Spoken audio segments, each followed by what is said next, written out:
Hey, this is Brian from Big B's Garage. We got the old firewall removed from the last video and working on the bumpers and cleaning up the garage just a little bit. But anywho, there's the motor. There's a better shot of the engine with the firewall removed. I had the engine run for a couple seconds, so just wanted to see if it would not make any ridiculous noises.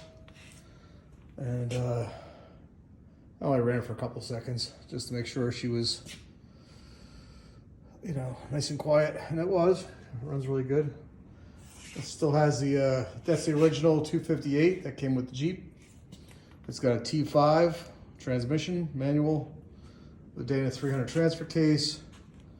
I'm running Tom Woods drive shafts front and rear with Dana 44s front and rear from East Coast Gear Supply. And double card joint drive shafts front and rear, because I don't like vibrations, not even in four-wheel drive at any speed. But I was able to get the front caster set up at 6 degrees positive, and the pinion angle is pointing straight up at this. That's actually just off by about 2 degrees this way. When I'm giving it the onions, she's right at 0, and same as the back. It's kind of important. And when I put the body back on, I gotta remount these. These are all thin like little potato chips. Fuel lines, brake lines are all from inline tube in Michigan.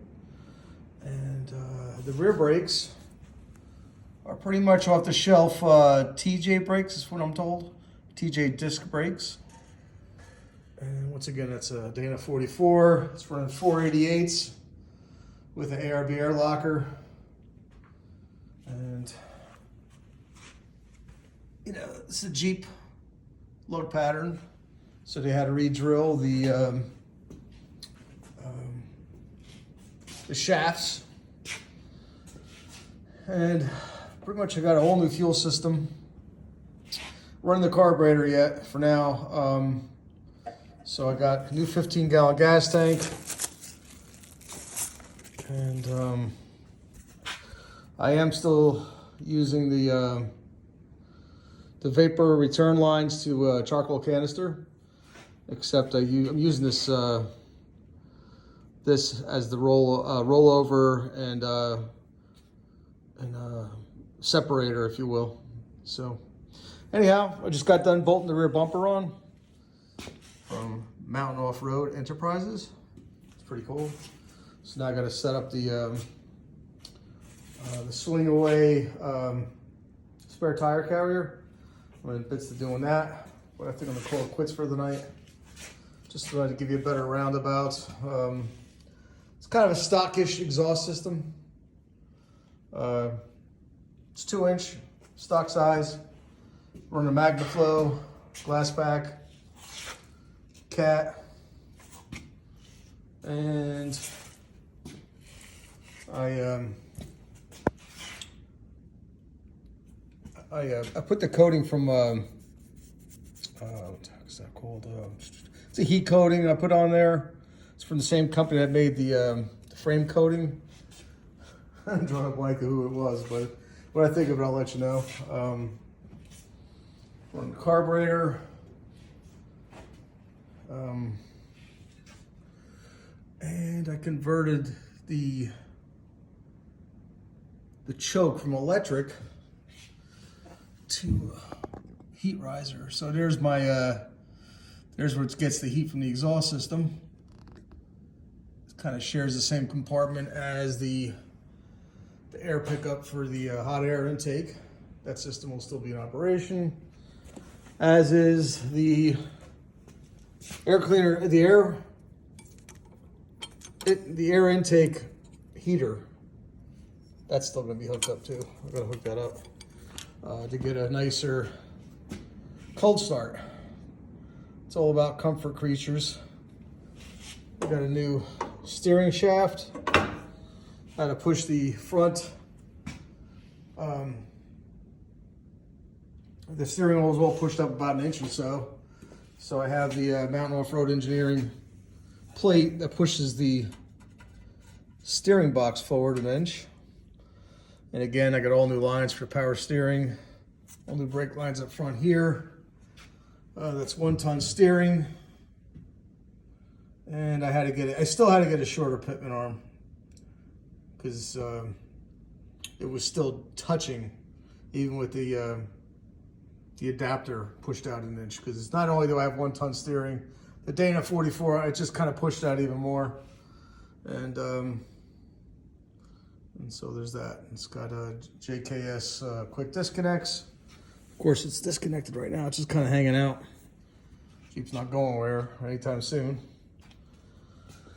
And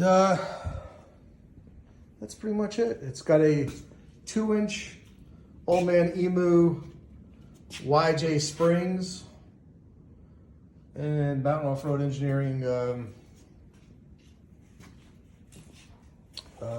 boomerang shackles. They're kind of set up nice. They have this little stop here, so this thing here hits the frame if the spring, decides to go that way with the shackle. It's easier to get it unhitched when you're off-road. It doesn't like totally wind backwards as it would with the stock one. But that's pretty much it for now. I just wanted to show it to you now with all the boxes and stuff taken off of it. Still working diligently of cleaning my tools up. I'm getting there.